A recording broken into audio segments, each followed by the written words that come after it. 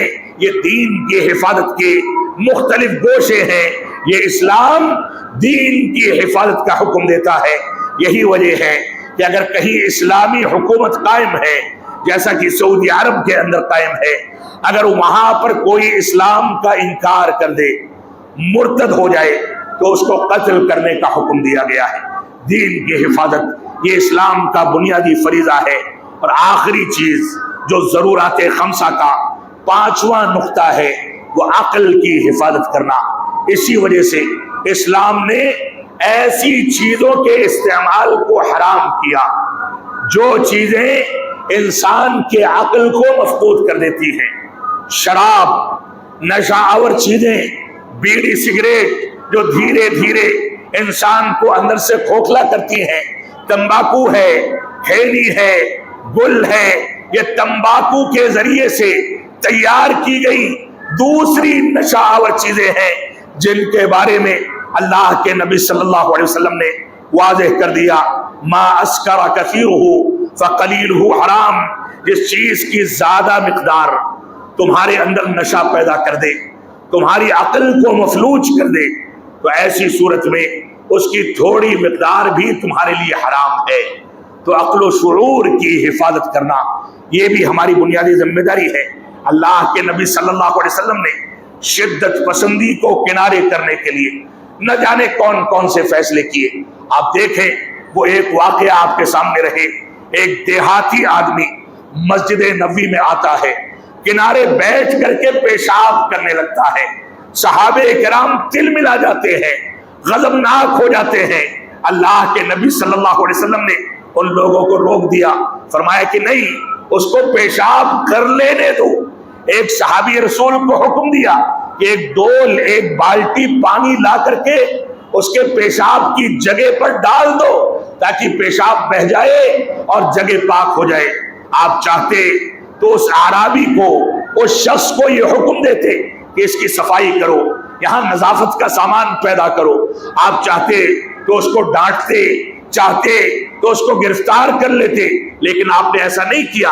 آپ نے فرمایا، اس کو بلایا، شفقت و احترام کے ساتھ سامنے بیٹھایا اور پوری شفقت کے ساتھ اس کے سامنے بتایا کہ اے پیارے دیہاتی شخص، سنو، یہ مسجدیں ان چیزوں کے لیے نہیں ہیں، یہ مسجدیں اللہ اور اس کے رسول کے پیغام کے لیے ہے، گندگی پھیلانے کے لیے نہیں ہے۔ لہذا آئندہ ایسا کام نہ کرنا۔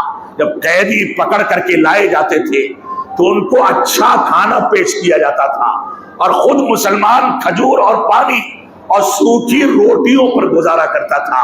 یہ اسلام کی رواداری تھی، اسلام کا ظرف تھا، اسلام کی امن پسندی تھی۔ لہذا ہماری ذمہ داری ہے کہ ان مثالوں کو سامنے رکھا جائے۔ اللہ کے نبی صلی اللہ علیہ وسلم نے حضرت عائشہ صدیقہ رضی اللہ تعالیٰ عنہا کو کیا کہا؟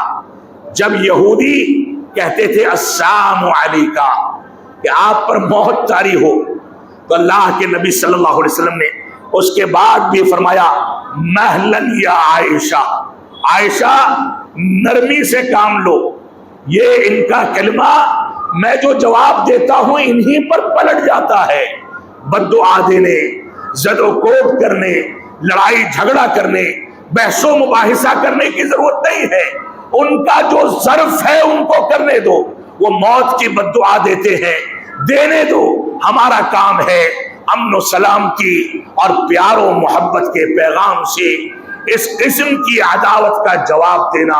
لہذا ہم اسی پالیسی پر چلتے ہیں۔ ہماری ذمہ داری ہے کہ ہم قرآن و سنت کے مطابق زندگی گزاریں۔ اسلام نے امن و سلامتی کے لیے عدل و انصاف کو ہمارے اوپر واجب قرار دیا۔ اللہ رب العالمین کا فرمان ہے، ہر خطبہ جمعہ میں یہ پیغام دیا جاتا ہے، ان اللہ یأمر بالعدل والاحسان۔ اللہ رب العالمین نے عدل اور احسان کا حکم دیا ہے۔ اسی طریقے سے اسلام نے ظلم و جور اور حد سے بڑھ جانے کو، تجاوز کرنے کو حرام کیا۔ اللہ رب العالمین کا فرمان ہے وَلَا تَعْتَدُوا، حد سے نہ بڑھو، إِنَّ اللَّهَ لَا يُحِبُّ الْمُعْتَدِينَ، اللہ رب العالمین حد سے بڑھنے والوں کو پسند نہیں فرماتا۔ اسلام نے فساد فی الارض کو حرام قرار دیا۔ اللہ رب العالمین کا فرمان ہے وَاللَّهُ لَا يُحِبُّ الْمُفْسِدِينَ، اللہ رب العالمین فساد پھیلانے والوں کو پسند نہیں فرماتا۔ چوتھا نقطہ یہ ہے کہ اسلامی قواعد میں اس بات کا مکمل خیال کیا گیا ہے کہ لا ضرر ولا ضرار، نہ نقصان اٹھایا جائے نہ نقصان پہنچایا جائے، نہ کسی کو نقصان میں ڈالا جائے نہ خود نقصان اٹھایا جائے۔ یہ اسلام کا بنیادی ضابطہ ہے، یہ امن و سلامتی کا ایک پیغام ہے۔ اسلام نے خودکشی کو حرام قرار دیا اور اس پر سخت وعیدیں وارد ہوئی کہ انسان بذات خود اپنے آپ کو ہلاک کر لے، سوسائڈ کر لے۔ اسلام میں یہ بھی حرام ہے۔ ایسی صورت میں دنیا سے گزر جانے والا اگر اس کو حلال سمجھ کر کے کرتا ہے تو ہمیشہ ہمیں جہنم میں رہے گا، اور حلال سمجھ کر کے نہیں کرتا، مجبوری میں کرتا ہے تو بھی اس کو سزا تو کاٹنی پڑے گی۔ اسلام جب اپنے نفس کو ہلاک کرنے کی اجازت نہیں دیتا تو دوسروں کے نفس کو ہلاک کرنے کی اجازت کیسے دے سکتا ہے؟ اسی طریقے سے اسلام کا ایک بنیادی ضابطہ ہے کہ معصوم کی جان لینا یہ حرام ہے۔ اللہ رب العالمین کا فرمان ہے وَلَا تَقْتُلُوا النَّفْسَ الَّتِي حَرَّمَ اللَّهُ إِلَّا بِالْحَقِّ، اللہ رب العالمین نے جس نفس کو حرام کیا ہے اس کو قتل مر کرو مگر یہ کہ حق ہو، اس کے اوپر حدود نافذ کرنے ہو۔ تو اسلامی حکومت اور حاکم وقت کی ذمہ داری ہے کہ حدود کی تنفیذ کرے۔ ایک عام انسان اس کی تنفیذ نہیں کر سکتا۔ اسلام رحمت کا حکم دیتا ہے۔ اللہ کے نبی صلی اللہ علیہ وسلم فرماتے ہیں یہ رحمت کسی شدت پسندی کو اختیار کرنے والے اور برائی پر چلنے والے ہی کے دل سے ختم کی جاتی ہے۔ یہ رحمت اسلام کا یا مسلمان کی صفت کا دوسرا نام ہے۔ ایسے ہی آٹھویں چیز یہ ہے کہ آپس میں ہتھیار اٹھانے کو اسلام نے حرام قرار دیا۔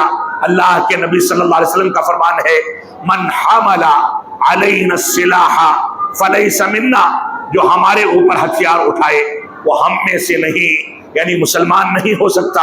نویں چیز یہ ہے کہ مسلمان کی جانب یا کسی انسان کی جانب ہتھیار سے اشارہ کرنا بھی حرام کیا گیا ہے، اور فرمایا گیا جب تم بازار میں نکلو کوئی نوکیلی چیز، کوئی بھالا یا تلوار تمہارے ساتھ ہو تو اس کو میان میں ڈال لو، الٹا کر لو کہ کہیں کسی کو تکلیف نہ پہنچ جائے۔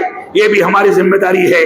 صحیح بخاری صحیح مسلم کی روایت ہے کہ لا یشیر احدکم علی اخیہ بالسلاح، کوئی شخص اپنے بھائی کی جانب ہتھیار کے ذریعے اشارہ بھی نہ کرے۔ 10ویں چیز یہ ہے کہ اسلام نے خیانت اور دھوکہ دھڑی کو حرام قرار دیا ہے۔ یہ خیانت، دھوکہ دینا، دھوکہ دے کر کے کاروبار کرنا، ایک دوسرے سے جھوٹ بول کر کے پیسہ ہڑپ لینا، کسی کی زمین پر قبضہ کر لینا، کسی کو مال و دولت کے بہانے سے دھوکے میں رکھنا، کاروبار میں منافع نہ دینا، انصاف اور عدل سے کام نہ لینا، حرام پر اکتفا کرتے ہوئے حلال پر اکتفا کرنے سے اجتناب کرنا، حرام میں مبتلا ہو جانا، حلال پر اکتفا کرنے سے بچنا، یہ ساری کی ساری چیزیں آپس میں عداوت اور دشمنی کو جنم دیتی ہے۔ آپ نے جس کو دھوکہ دیا ہے، جس کا مال کھایا ہے، جس کی زمین غصب کی ہے، وہ آپ سے بدلہ لے گا، اس سے بے چینی بھڑکے گی، شدت پسندی اور انتہا پسندی کو وجود ملے گا۔ اسلام سرے سے کرپشن کو دنیا کے اندر سے نیست و نابود کرتا ہے، ظلم و جور سے روکتا ہے، دھوکہ دھڑی سے روکتا ہے، تاکہ امن و سلامتی عام ہو سکے۔ خیانت کرنا اور دھوکہ دینا اسلام کے اندر حرام ہے۔ اسلام میں عورتوں اور بچوں کو قتل کرنے سے روکا گیا۔ عین جنگ کے موقع سے بوڑھوں کے ساتھ چھیڑ چھاڑ کرنے، بغیر ضرورت کے جانوروں کو ذبح کرنے، بغیر ضرورت کے درختوں کو کاٹنے سے اسلام نے منع کر دیا۔ یہ اسلامی تعلیمات کا بنیادی حصہ ہے۔ اللہ کے نبی صلی اللہ علیہ وسلم فرماتے ہیں کہ بچوں کو قتل نہ کیا جائے، اور آج کے دور میں یہ خوارج بچوں کو اور خواتین کو ڈھال بناتے ہیں، ان کو اغوا کر کے اپنے مطالبات کو پورا کرنا چاہتے ہیں۔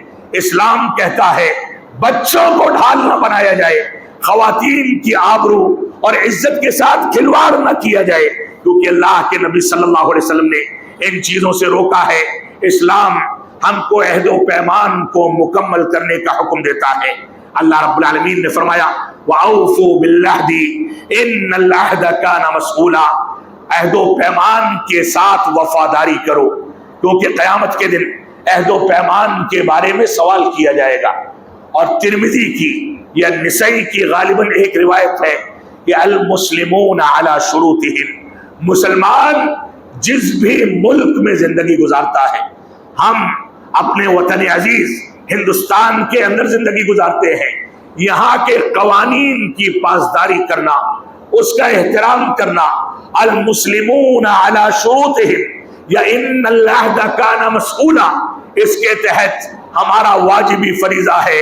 مفسرین اور علماء لکھتے ہیں کہ اگر عہد و پیمان اور ایسے ہی جو ہمارے شرائط ہیں جن کی بنیادوں پر ہم شہریت کا حق حاصل کرتے ہیں، باعزت شہری بنتے ہیں، اس عہد و پیمان میں اگر اسلام سے ٹکرانے والی کوئی چیز موجود نہیں ہے تو اس کی پیروی کرنا ہماری بنیادی ذمہ داری ہے، ہمارا فریضہ ہے۔ لہذا عہد و پیمان کو پورا کرنا یہ اسلام کے اندر بنیادی فریضہ ہے۔ رات کے وقت میں اللہ کے نبی صلی اللہ علیہ وسلم نے کسی بستی پر حملہ کرنے سے منع فرمایا کہ اگر رات میں حملہ کرو گے تو ایسی صورت میں معصوم لوگ مارے جائیں گے۔ بوقت ضرورت اگر جہاد ولی امر کی جانب سے شرائط کے مکمل ہو جانے کے بعد اس کا اعلان کر دیا گیا تو بھی شرعی ضابطوں کا مکمل خیال کیا جائے۔ اسلامی فوجداری کا جو دستور العمل ہے اس کے بارے میں آپ چند نکات سن لیں کہ عورت کو، بچوں کو یا بوڑھوں کو قتل نہ کیا جائے، ان کے ساتھ چھیڑ چھاڑ نہ کی جائے، ثمردار درخت کو نہ کاٹا جائے، کسی جگہ کو ویران نہ کیا جائے، ایسے ہی کھانے کی ضرورت کے سوا جانوروں کو ذبح نہ کیا جائے۔ جب کسی قوم سے ہمارا گزر ہو تو گزرنے سے پہلے نرمی کے ساتھ ان کے سامنے توحید کی تعلیم رکھی جائے، وہ قبول کر لے تو ان کا راستہ چھوڑ دیا جائے۔ یہودیوں یا نصرانیوں نے اگر گوشہ نشینی اختیار کر کے جنگلات میں کٹیا لگا لی ہے تو ان کے ساتھ چھیڑ چھاڑ نہ کی جائے، کسی کی عبادت گاہ پر اٹیک نہ کیا جائے، حملہ نہ کیا جائے۔ یہ اسلامی فوجداری کا دستور العمل ہے، اس پر مکمل طریقے سے اس کا خیال کرنا ہماری ذمہ داری ہے۔ باغات کو نہ جلایا جائے، مال غنیمت میں خیانت نہ کی جائے، غلط طریقے سے اس کو تقسیم نہ کیا جائے۔ اور ابو بکر صدیق رضی اللہ عنہ نے جب لشکر اسامہ کو روانہ کیا تھا تو کیا وصیت کی تھی؟ فرمایا تھا کبھی خیانت نہ کرنا، امانت داری سے کام لینا، جھوٹ مت بولنا، بدعہدی مت کرنا، بچوں اور بوڑھوں کو قتل مت کرنا، ثمردار درخت کو نہ کاٹنا، ضرورت سے زیادہ جانوروں کو ذبح نہ کرنا۔ کسی قوم سے گزرو تو پہلے نرمی کے ساتھ ان کے سامنے اسلام کی تعلیم رکھو، کسی سے ملو تو اس کے مقام کا خیال کرو۔ اگر وہ اسلام دشمن ہے، تمہارے خلاف ہتھیار اٹھا چکا ہے، تو بھی اس کے مقام کا خیال کیا جائے۔ گوشہ نشینی اختیار کرنے والوں کے ساتھ چھیڑ چھاڑ نہ کی جائے۔ یہ دستور العمل ہے، یہ امن و سلامتی کا پیغام ہے۔ رب کائنات ہم کو دہشت گردی اور جہاد کے فریضے کے درمیان حقیقی طور پر فرق کو سمجھنے کی توفیق عطا فرمائے۔ رب کائنات